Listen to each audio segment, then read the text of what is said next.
Hello students, आज हम लोग बात करेंगे एक और स्विच गियर कंपोनेंट्स की। That is called fuse. देखिए फ्यूज क्या होता है। फ्यूज सिंपली पहले तो आप ये समझ लीजिए कि फ्यूज का क्या यूज होता है। तो फ्यूज, यू कैन से कि fuse is perhaps the simplest and cheapest device used for interrupting an electrical. एक मिनट, मैं इसका जो है आज का टॉपिक लिख देता हूँ। फ्यूज, ठीक है। फ्यूज बेसिकली क्या होता है कि fuse is the simplest and cheapest device used for interrupting an electrical circuit under short circuit, excessive overload and current magnitudes. यानी कि किसी भी इलेक्ट्रिकल सर्किट को किसी भी तरह के डैमेज से बचाने के लिए, और किसी भी तरह का डैमेज मतलब कि मान लीजिए जैसे शॉर्ट सर्किट हो गया किसी भी रीजन से, कहीं पे भी सर्किट, इलेक्ट्रिकल सर्किट में, या उस पर हमने लोड ज़्यादा लगा दिया, एक्सेसिव ओवरलोड कर दिया उसको, एक्सेसिव ओवरलोडिंग कर दी, ठीक है, या एक्सेसिव करंट मैग्नीट्यूड हो गया, किसी भी वजह से एक्सेसिव करंट मैग्नीट्यूड, मतलब अगर हमारे इलेक्ट्रिकल सर्किट में किसी भी वजह से मान लीजिए शॉर्ट सर्किट हो जाता है, या उस पर लोड बढ़ जाता है, या उस पर किसी भी रीजन से करंट बहुत ज़्यादा फ्लो कर जाती है सर्किट में, तो उन सब से बचाने के लिए या उनको इंटरप्ट करने के लिए फ्यूज़ का इस्तेमाल किया जाता है, ठीक है। The action of A fuse is based upon the heating effect of the electrical circuit.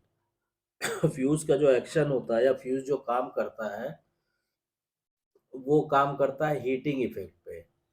Heating effect of an electrical circuit, इस पे बेस्ड काम करता है। The fuse has inverse time current characteristic, ठीक है। तो फ्यूज का, अगर फ्यूज के हम टाइम और करंट की करेक्टरिस्टिक ड्रॉ करें, तो देखिए सिंपली अगर मान लीजिए हमने कहा ये वाई एक्सिस हो गया, ये एक्स एक्सिस हो गया, इधर हमने लिया टाइम, दिस इज टाइम, और इधर हम शो कर रहे हैं करंट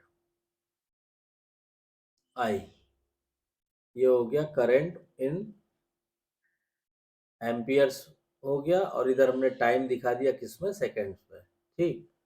तो इसमें क्या होता है कि टाइम करंट करेक्टरिस्टिक जो है वो इनवर्स में होती है। इनवर्स का मतलब ये हुआ कि आप जैसे जैसे टाइम बढ़ेगा, करंट, फ्यूज में बहने वाली करंट कम हो जाती है। जैसे जैसे सपोज कीजिए, हम आपको दो तीन केसेस बना के दिखाते हैं। से मान लीजिए एक ये इस तरह आ गया, ठीक है। दूसरा हमने कहा, दूसरा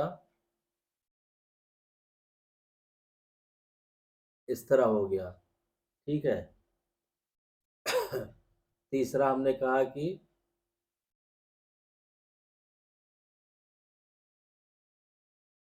मान लीजिए इस तरह हो गया। अब हमने ये दिखाया आपको कि ये टाइम, जैसे जैसे जैसे टाइम बढ़ रहा है, वैसे वैसे जो करंट जो है वो रिड्यूस हो रही है।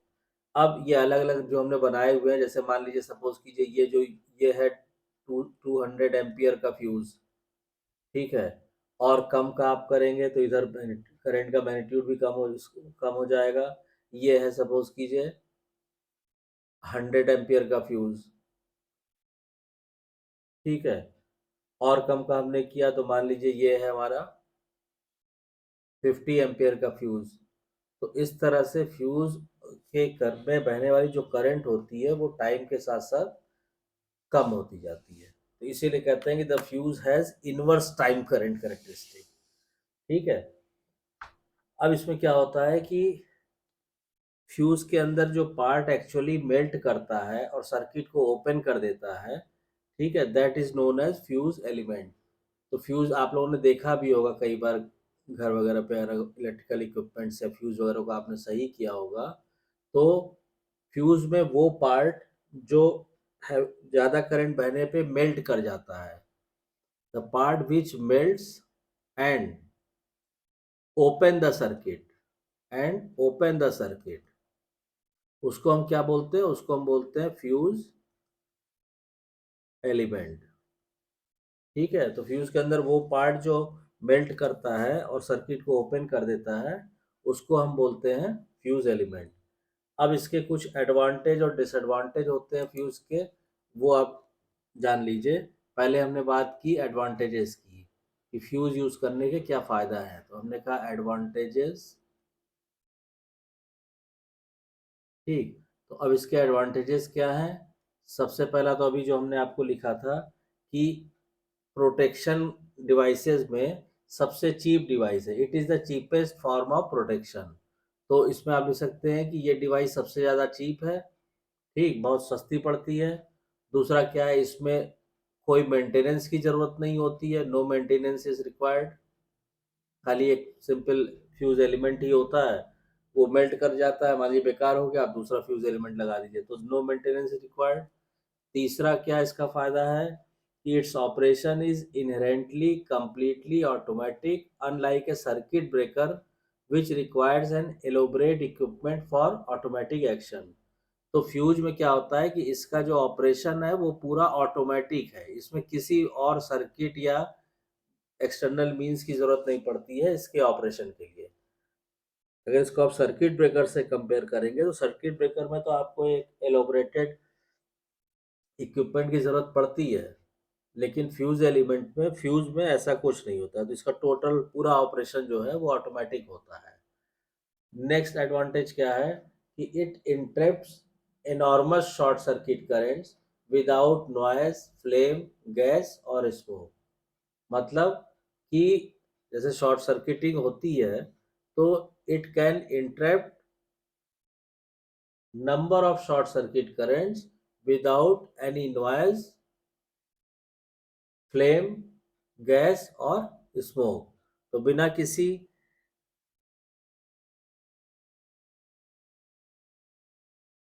नॉइस के, फ्लेम के या गैस के या धुएं के, किसी बगैर कुछ किए ये number of short circuit current को इंटरप्ट कर देता है।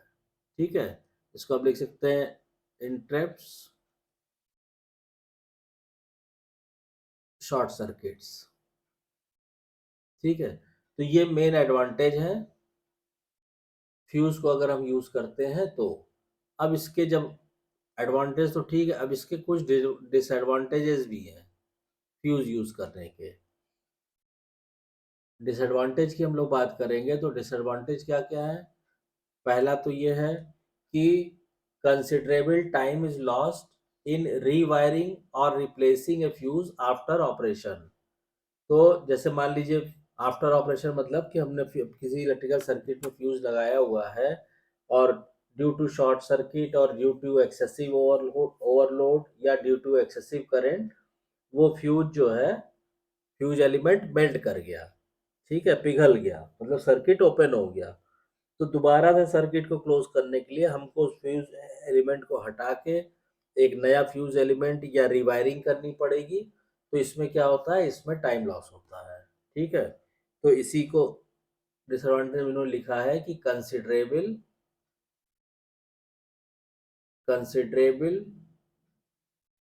Time loss. ठीक, सेकंड क्या है कि अगर मान लीजिए हैवी शॉर्ट सर्किट होता है किसी भी रीजन से, on heavy short circuits discrimination between fuses in series cannot be obtained unless there is considerable differences in the relative sizes of the fuse concerned. Yes, अब इसमें क्या कह रहा है कि ऑन हैवी शॉर्ट सर्किट्स, अगर मान लीजिए हैवी शॉर्ट सर्किट हुआ और कई फ्यूज सीरीज में लगे हुए हैं, तो उसमें ये फाइंड आउट करना कि कौन सा फ्यूज बेकार हो गया है या किसका फ्यूज एलिमेंट मेल्ट कर गया है, और तो उसको फाइंड आउट करना दिक्कत होता है, मुश्किल हो जाता है। ठीक है, इसीलिए क्या किया जाता है कि फ्यूज जो है डिफरेंट साइजेस के लगाए जाते हैं। ठीक, और थर्ड क्या है, थर्ड डिसएडवांटेज क्या है, इसको मान लीजिए हमने आपको समझने के लिए दिया, हैवी शॉर्ट सर्किट्स में ये आइडेंटिफाई करना मुश्किल होता है कि अगर अगर फ्यूजर सीरीज में लगे हुए हैं कि किस फ्यूज में दिक्कत आई है। और थर्ड पॉइंट क्या है कि the current time characteristic of A fuse can not always be correlated with that of the protected device। तो करंट टाइम कैरेक्टरिस्टिक जो फ्यूज़ किया अभी जो हम लोगों ने देखा था कि उसमें क्या था कि टाइम के साथ ये इन्वर्स है। तो ये टाइम हो गया, ये करंट हो गई। तो ज़रूरी नहीं है कि जो जिस डिवाइस को प्रोटेक्ट करने के लिए हमने फ्यूज़ लगाया है, उसकी भी कैरेक्टरिस्टिक फ्यूज़ की कैरेक्टरिस्टिक से कोरिलेट करे। ठीक? तो ये 3 डिसएडवांटेज है फ्यूज़ को यूज़ करने के। अब इसमें क्या होता है कि इसके बारे में एक चीज़ आपको ये तो हो गया एडवांटेज और डिसएडवांटेज। अब फ्यूज़ के बारे में एक चीज़ आपको ध्यान रखनी पड़ेगी कि जब भी आप फ्यूज़ लगाते हैं, तो जो फ्यूज़ है, वो कभी न्यूट्रल वायर में नहीं लगाया जाता है। वो हमेशा fuse is provided only in phase और लाइव पोल। इसको हमेशा इन फेज़ मतलब जो फेज़ वाला वायर होता है या लाइव पोल जो होता है, उसमें फ्यूज़ कनेक्ट किया जाता है, न्यूट्रल में नहीं कनेक्ट किया जाता है। ये ध्यान रखिएगा। Never on neutral pole.